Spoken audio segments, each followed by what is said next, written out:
In Bangladesh, more than 4.1 million people are employed making clothes, mostly women. But because of the coronavirus pandemic, many now fear they could lose their jobs. Fatima Khatun is a divorcee with 2 family members who depends on her income, and she's worried. If the factory closes, it'll be very hard for me to manage things. I take care of the rent, my son's education, and mother's treatment. Our appeal to the government is that they should come up with some sort of solution for us in such a situation. The finance minister says Bangladesh could lose 1.1% of its GDP during the outbreak. In the industrial area of Dhaka, you can sense anxiety and alarm. The streets are empty and many of the factories have closed their doors, uncertain as to what is to come next. Industry leaders say the situation could worsen. Out of the 4,200, only 880 factories have so far reported losses of $2.94 billion. So you can well imagine the impact. We'll be stuck with the goods. There will be no payment. We have no certainty, no assurance from any buyer that they're going to be taking it. And also, all our liability for our fabric and accessory, everything's piling up as well. So the immediate impact is basically the workers' lives. The garment manufacturers and exporters has urged its members to consider shutting their factories to limit the spread of the coronavirus. But those who plan to make personal protective gear to fight the pandemic can remain open, ensuring workers stay safe. We feel that as long as they are in the factory, they are safe. Our factories are maintaining safety in all aspects. Before entering, everyone has to go through all hygienic procedures of hand washing, etc. Economists and business experts say the government must allocate funds to help those who become jobless, especially if they are on low incomes. Prime Minister Sheikh Hasina has announced plans for a stimulus package of $589 million for the industry to overcome the fallout. But for those who live from one paycheck to another, that seems to offer little immediate relief. Let's speak to Tanvir Chowdhury, who joins me now from Dhaka. And of course, that story has slightly developed since you filed it, because we believe that some businesses do want to open up. And I suppose needs must if families have to be fed.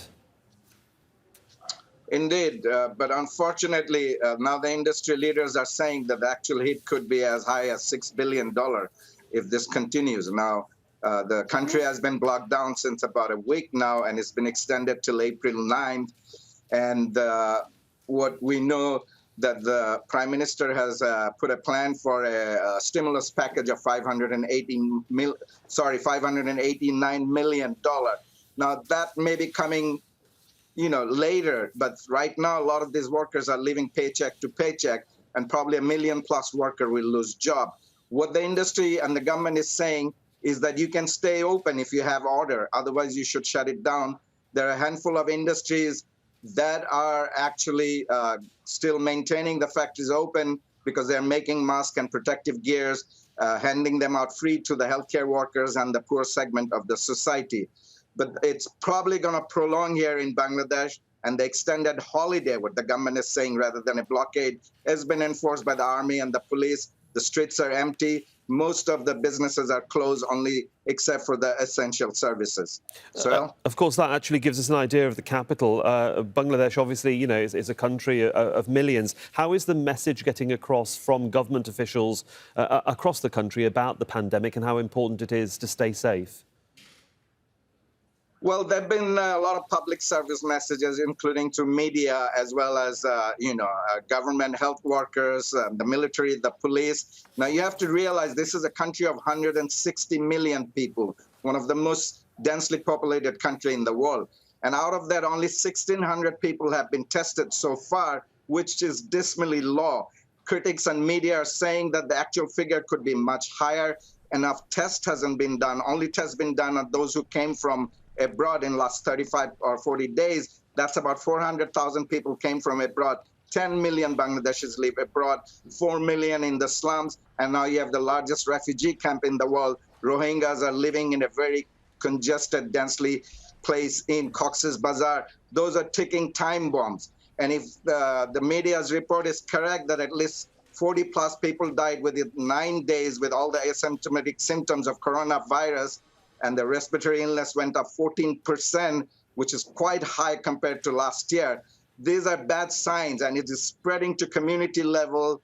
Despite all the awareness for people living in the congested slums and poorer areas don't have the luxury of social distancing.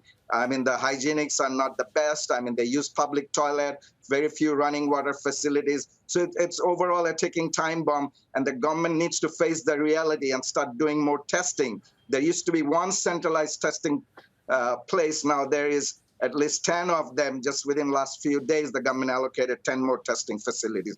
So things are looking quite dismal, and major challenge ahead for the government and the country as a whole. Tanveer Chowdhury in Dhaka, thanks very much.